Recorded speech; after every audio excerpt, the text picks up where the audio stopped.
We set? Okay, we're ready to go. All right. I call this preliminary or this this staff meeting. What is this? What do we call this thing? Yes, I call this to order. And it looks like we have 2 items of business tonight to go through. One is a zoning text amendment, and one is a conditional use permit that we voted down last month, and that comes up again this month with modifications. Is that correct? No, it was voted there was a recommendation of approval that was given. Thank you. But we did not do the findings. So that's no, that's on the zoning text amendment, correct? Correct. Yes. Okay. Yes. So so we will need to have, just as a process, we'll need to have somebody go through the findings. And Gary, can I count on you to do that? Yeah, I was all ready to do it last month and it seemed like nobody said anything, so I didn't say. Okay. So I think that should be, there's no other, I guess, questions for the commission. Are there any other questions that the commission would want to bring up on that that old business item, that zoning text amendment, or just go through? I would urge us not to do anything other than official business because we've already got a vote. Yep, I agree. Yeah. So all we need to do is just officially vote on the finding. Okay. So I will, yep. So we will run through the findings, and Gary, you will drive that part of it. That's great. If that's okay with you. Yeah. And then we'll move on to conditional use permit item 2. I'm assuming we'll have a presenter again this month. The architect will be with us. Yeah. Okay, great. And it looks like they made changes. Are there any questions of staff from anyone on that item? I have a question for Ryan on that one. So it was said in the last meeting, is it true that to be considered, they were saying like it can't face Mason and it also can't face Mason Ridge? You can't have a front-facing garage. Basically. Right. So that my interpretation was that couldn't face. I'm sorry, Clayton, not Mason. But then someone said something about how it could also not face. So the front of the garage couldn't face Mason Ridge, and is that accurate? It technically could face, because it's a corner lot. Yeah, I mean it's the rule is you can't face the street that the house, the primary structure faces. Right. Because if you go all over town, you'll see corner lots, you'll see their garages from a side entry standpoint. Obviously, in this case, the garage doors are facing inward towards the house itself, so there's no issue at all. But I mean, technically, it could face masonry, but Okay. that wouldn't make any sense. Okay, I just wanted to make sure I knew what okay. And if I remember correctly on that, Ryan, what the conversation was, I think at one point we were talking about, can you put it at the back of the lot? That would still, however, be facing Clayton, which would be, which would not be acceptable. Yeah, it would need to be behind the house so you couldn't see it from the streets. Right. Which didn't really work in the design. Okay. Right. So they made an adjustment. I had them send a version to Commissioner Molzina, and he took a look at it and gave them some feedback. So I think we're ready to go tonight. They're showing, the same type of architecture towards Clayton on that south elevation. So that's an improvement versus what we saw last. Yeah, and I didn't see a lot of changes aside from that. It looks like everything else looks pretty similar. So were there any other big changes to this? Was it just the facade on the Clayton side that was modified? Correct. Okay. Any other questions for staff? Yes, I have one. It seems to me this is a very bulky building. Is there a restriction on mass and size of structures like this? There's no regulations regarding mass or structure from a regulatory standpoint. Obviously, part of the design that can be looked at That's something that's Yeah. evaluated. For It just seems to me this is going to dominate the lot. And I guess there's nothing much we can do about it, really, if it falls within parameters. It's a pretty standard 3-car garage. I mean, it's not overly, tall in height. It's less than 20 feet. So. Mhm. Okay. Will, Ryan, oh, go ahead. Yeah, go ahead, Brett. thank you. Ryan, refresh my memory. There was a discussion held by the board regarding siding. And what does the ordinance say today about siding restrictions or requirements? Well, we don't allow vinyl siding. That's prohibited unless you're replacing like for like with an existing home.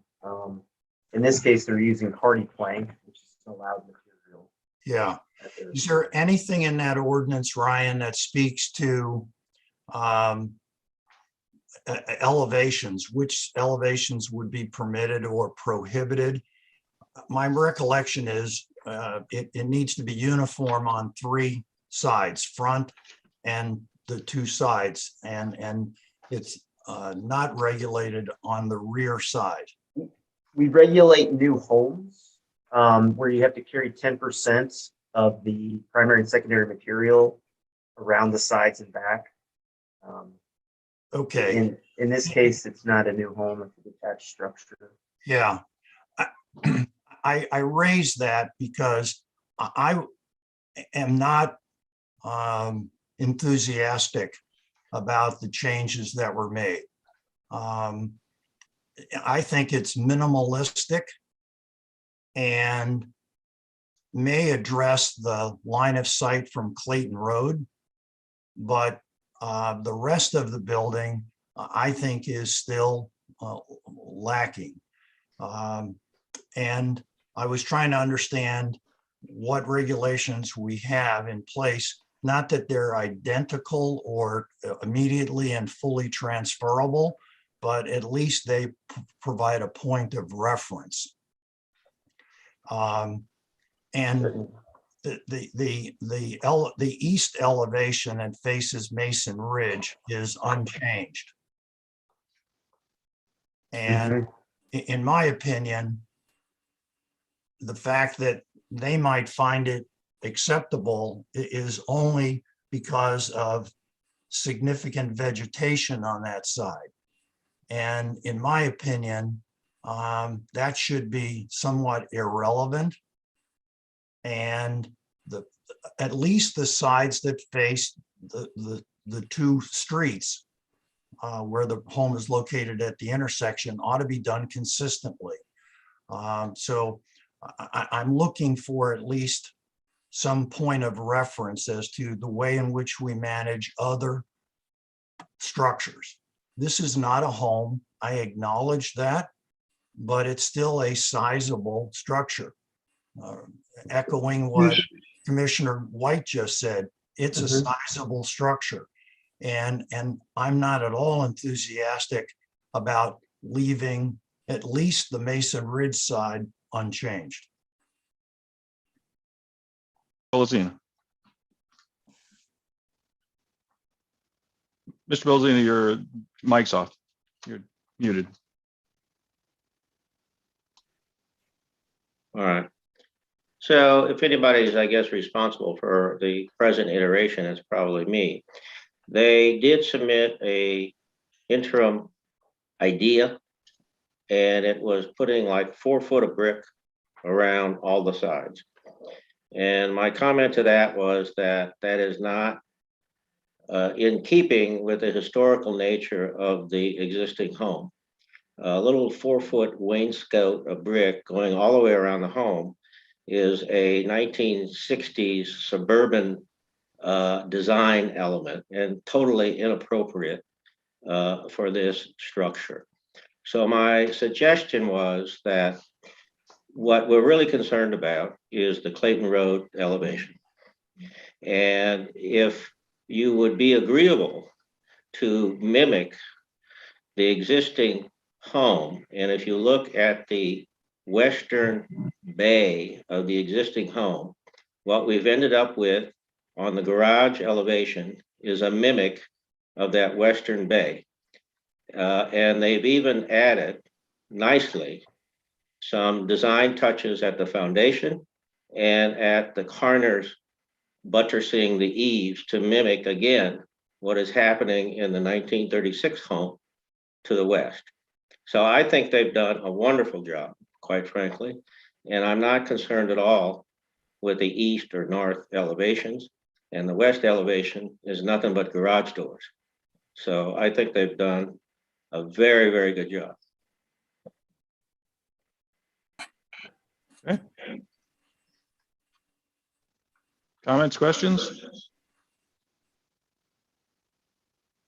Well, Ms. Bunzel, I'm sorry, Mr. White, I didn't see you. Your sorry, I didn't. camera's off, so I couldn't see you. So I'm Ms. sorry, Bunzel. and mine isn't a question. I'm sorry, Granville. You can go here in a second. It's just that it says east #1. It should say west elevation, correct? On the page 21 of the That's one with the correct. garage doors. It should say west. Okay. Okay. Sorry, Granville. Go ahead. Mr. White. Thank you. Well, Dennis, I respect your work on this and fully appreciate the improvements that have been made on the Clayton side. I do, however, think that we're going to have a massive siding wall visible from this structure. That's all we're going to be able to see from Mason Ridge, is this siding. And I would have appreciated, well, actually, I would have appreciated a smaller building, but certainly with some mimicking characteristics from the house on the eastern face as well. Question for Ryan real quick, Mr. Spencer. It looks to me like they've also indicated in their drawing that there'll be plantings around that will break up that side facing the Mason Ridge Road. Is that what how you read it too? I don't see it in the anime or the pictures that they have that are the drawings aside from that one, but I'm assuming that those plants being planted there will be perimeter planting to break that wall up as well. They want to plant wisteria on the south and east elevation. That's the plan. That's what's shown on the site plan. Laura's holding it up. And I guess from a commission standpoint, I just want us to be careful that the Architectural Review Board has reviewed this. They did actually approve the original plan. So we were pushing back against something the Architectural Review Board has already seen and approved. And I guess I want, for our commission's sake, to consider, that there are other commissions that have insight into this, and we have, we're kind of pushing the boundary in my mind a little bit on it. So I just want to be careful on that as we go forward with this. Okay. All right. Any other comments or questions? Mr. Malin-Smith. Thanks, Will. I very much appreciate the caution and recognition that ARB had reviewed this, but I very much remember and fully support the words of Dennis when he said, let us keep in mind that this application is looking for a conditional use permit. And under those terms, it does, in his mind at least, and I concur, give us purview to scrutinize this to a higher standard. And I think that's relevant as well. So we should proceed prudently, but I think that comment from the last meeting is relevant. Any other comments or questions of staff? All right, from there I have from Laura, you did send me comments. I'm trying to figure out how we want to, the Board of Aldermen agenda comments. how do we want to fit those in? I read those? Should they be read? Should we just, what's the process there? So during the, normal report from the Board of Aldermen, if you'd like Ryan to just make those comments that Alderman Whitmire wanted, as far as what's been done since the last meeting. Right, Ryan, would you be willing to do that? Yeah. Just read them in from that. So when we call for Board of Aldermen report, I'll just turn it over to you to read I can comments give you from. update. Yep. Okay. All right. And will Mayor Ream be here tonight? Do we know? Not sure. Not at this moment. Okay, got it. All right. Is there anything else we needed to cover in this meeting? I don't think there is. Is that correct? Correct? All right, then I just, on that conditional use permit, if anyone's thinking about it, certainly be ready when we call for a motion, have somebody ready if you're ready to go, if you like it. So on both of those, just to go back to that first one real quick, Laura. So the first one, do we need to re-vote on it? A motion to recommend approval for the zoning? Do we need to go through that again? Ed is shaking his head no. No. So we just need to go to findings. So that first section that's in my notes, I can take out and just go directly to findings. Say we did not pull findings last round. We will have a round of findings and then close that one out. Right. Is that correct, Ed? Is that what you're seeing? Okay. Yep. All right. Just in case you guys vote differently, then it'd be very confusing for Laura. That's probably very true. Okay. So with that, we'll see you guys in 10 minutes. Okay, thank you. Talk to you soon.